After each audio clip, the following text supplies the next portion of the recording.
Iran target کرے گا ان فوجی اڈوں کو اور امریکہ کو جواب دے گا۔ اب ایک طرف تو یہ جواب کا یہ پروسیس اور یہ چیزیں ہیں، مگر دوسری جانب ایک اور آپشن کے اوپر بھی غور کیا جا رہا ہے، اور وہ یہ ہے کہ جو بحری راستہ ہے جس کے ذریعے پوری دنیا کو آئل سپلائی کیا جاتا ہے، فوڈ سپلائی کیا جاتا ہے، دنیا کی جتنی کموڈٹی چین ہے وہ ایران کے اس سمندری راستے سے گزرتی ہے۔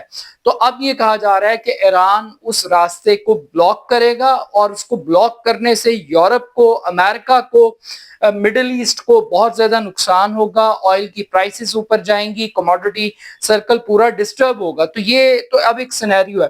اب ٹرمپ صاحب نے دو آپشن سامنے رکھی ہیں ایران کے، ایک کہ اب امن ہوگا یا پھر ثانیہ ہوگا۔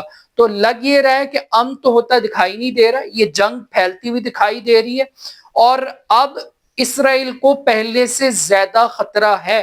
لیکن میں دوبارہ اپنی اسی بیسک کوسچن کی طرف آتا ہوں کہ کیا آج کے اس حملے کے بعد امریکہ نے اور اسرائیل نے اس جنگ کے لیے جو ٹارگٹ سیٹ کیے تھے، کیا ان ٹارگٹس کو اس نے اچیو کر لی ہے؟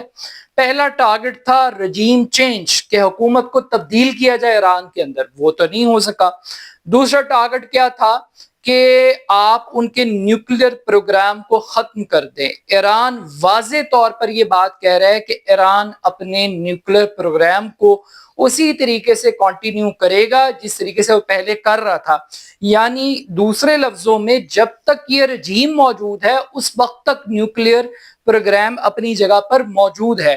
تو یہ ایک انالوجی، یہ دو ٹارگٹس تو وہ مس کر گئے۔ تیسرا ایک ٹارگٹ ٹرمپ کا جو اگلا جو پلان آ رہا ہے، سننے میں کلیم کیا جا رہا ہے کہ اسرائیل اور ٹرمپ کی خواہش ہے کہ کسی طریقے سے امریکن فوجیں وہ ایرانی سرزمین پر اتریں اور باقاعدہ طور پر ایران کے اوپر ایک طرح کا قبضہ کر لیا جائے، بالکل ویسے ہی جیسے افغانستان کے اندر کیا گیا، اسی طریقے سے قبضہ کیا جائے جس طریقے سے عراق کے اندر کیا گیا۔ اور عراق کی اور ایران کی جو کہانی ہے وہ ایک دوسرے سے بہت ملتی جلتی ہے۔ ہم یہ جانتے ہیں کہ ویپن آف میس ڈسٹرکشن کا الزام لگایا گیا تھا باقاعدہ طور پر صدام حسین کو ہٹانے کے لیے، عراق پر حملہ کرنے کے لیے، پورا عراق تباہ ہو گیا، صدام حسین کو پھانسی لگی، لیکن وہ ویپن آف میس ڈسٹرکشن نہیں ملے، اور اس کے بعد پھر ہم نے دیکھا کہ ٹونی بلیئر نے باقاعدہ طور پر معافی مانگی۔ کچھ لوگوں کا خیال یہ ہے کہ ٹرمپ نے ایک فیس سیونگ کی کوشش کی ہے۔ کیوں؟ کیونکہ اگر یہ ٹارگٹس اچیو نہیں ہوئے، رجیم بھی چینج نہیں ہوئی، نیوکلیر سائٹس بھی تباہ نہیں ہوئی، سائٹس سے مراد یہ ہے کہ نیوکلیر پروگرام اگر اسی طریقے سے کنٹینیو کر رہا ہے تو آپ نے تو کچھ بھی اچیو نہیں کیا، تو یہ آپ نے حملہ کیا کیوں؟ کچھ لوگ یہ کہہ رہے ہیں کہ بیسیکلی امریکہ یہ چاہتا ہے کہ کسی طریقے سے وہ اس جنگ سے باہر نکل آئے اور اسرائیل کو بھی باہر نکال لے، اور وہ ایک ڈنڈورا پیٹیں کہ انہوں نے اپنے ٹارگٹس کو اچیو کر لیے۔ پریکٹیکلی جتنی پھینٹی اسرائیل کو لگی ہے، جتنی پھینٹی امریکی سپورٹ کے باوجود اس پورے ماسٹر پلان کو لگی ہے، اتنی پھینٹی ان کو تاریخ میں کبھی نہیں لگی۔ تو اب وہ بیسیکلی چاہ رہے تھے کہ کسی طریقے سے وہ ایک ایسا آپریشن کنڈکٹ کریں جس کو وہ اپنی ایک وکٹری کے طور پہ پینٹ کریں، وہ یہ شو کریں کہ انہوں نے جس مقصد کے لیے اس جنگ کو شروع کیا تھا اس مقصد کو انہوں نے اچیو کر لیا ہے۔ اور اب وہ بات کر رہے ہیں مذاکرات کی۔ بھائی جب بانس ہی نہیں رہا تو بانسری ہی بجے گی کیسے؟ جب آپ یہ کلیم کر رہے ہیں کہ آپ نے نیوکلیئر پروگرام کو ختم کر دیا ہے تو پھر کس بات کے آپ نے مذاکرات کرنے ہیں؟ اب تو کہانی ختم ہوگی، کام ختم ہو گیا، سچویشن ختم ہو گئی ہے۔ لیکن ہم یہ دیکھ رہے ہیں کہ ایران اسرائیل جنگ کے اندر اب شدت دکھائی دے رہی ہے۔ اب میزائلز پہلے سے زیادہ فائر کیے جا رہے ہیں اسرائیل کے اندر، تل ابیب کے اندر اور حیفا کے اندر، اور آج تو یروشلم سے بھی کچھ خبریں آئی ہیں باقاعدہ طور پہ کہ میزائلز نے انہیں جا کے ہٹ کیا۔ تو تباہی تو دونوں طرف ہو رہی ہے اور برابر کی ہو رہی ہے۔ یہ نہیں ہو سکتا کہ تہران کے اندر یہ کہنا کہ تباہی صرف تہران کے اندر ہو رہی ہے، اصفہان کے اندر ہو رہی ہے اور اسرائیل کے اندر شادیانے بج رہے ہیں، ایسا کوئی چکر نہیں۔ ہاں ایک چیز تو بڑی ڈیفرنٹ ہوئی ہے اور باقاعدہ طور پہ جس کو نوٹ کیا جا رہا ہے وہ امریکہ کے اندر اس آپریشن کے حوالے سے اختلافی آوازیں ہیں، باقاعدہ طور پر مذمتیں کی جا رہی ہیں، باقاعدہ طور پہ نو مور وار کی بات کی جا رہی ہے، باقاعدہ طور پہ ٹرمپ کے خلاف جو ہے وہ ایک کیمپین لانچ کی جا رہی ہے کہ ان کو عہدے سے ہٹایا جائے باقاعدہ طور پہ۔ اب ٹرمپ کو ہٹایا جا سکتا ہے یا نہیں ہٹایا جا سکتا، لیکن یہ بات ہے کہ ایران پر حملے کے حوالے سے امریکہ کے اندر کنسنسس موجود نہیں تھا۔ تو باٹم لائن یہی ہے اس پورے حملے کے بعد کہ ایران کا رد عمل کیا ہوگا، وہ ڈٹرمن کرے گا کہ دنیا میں امن ہوگا یا جنگ ہوگی، اور دوسرا ایران کا نیوکلیر پروگرام وہ بھی ڈٹرمن کرے گا کہ ایران کا فیوچر کیسا ہوگا۔ لیکن still at the end of the day امریکہ نے جس طریقے سے اس آپریشن کو کنڈکٹ کیا ہے وہ ایک فیس سیونگ تو ہو سکتا ہے، لیکن اگر کوئی اس کو یہ سمجھتا ہے کہ ایک وکٹری سٹینڈ ہے تو میرا خیال ہے کہ ایسا نہیں ہے۔ But still at the end of the day اس حملے کے بعد امریکہ کو گلہ نہیں کرنا چاہیے جو ایران اس کے ساتھ کرے گا، اور ایران کو ہر وہ کام کرنا چاہیے جس کے ذریعے وہ امریکہ کو نشان عبرت بنا سکے۔ ریڈ لائن بھی کراس ہوئی ہے اور اپنی موت کو بھی امریکہ نے دعوت دی ہے۔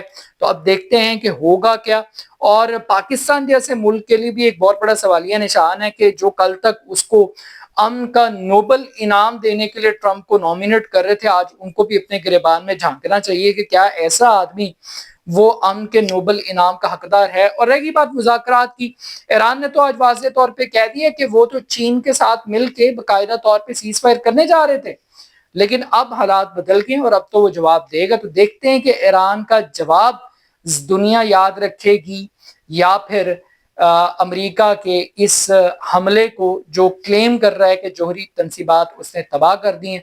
اپنا فیڈ بیک مجھے ضرور دیجیے گا، میرے YouTube channel AR Khan official کو ضرور سبسکرائب کیجیے گا۔ بہت شکریہ، اللہ حافظ۔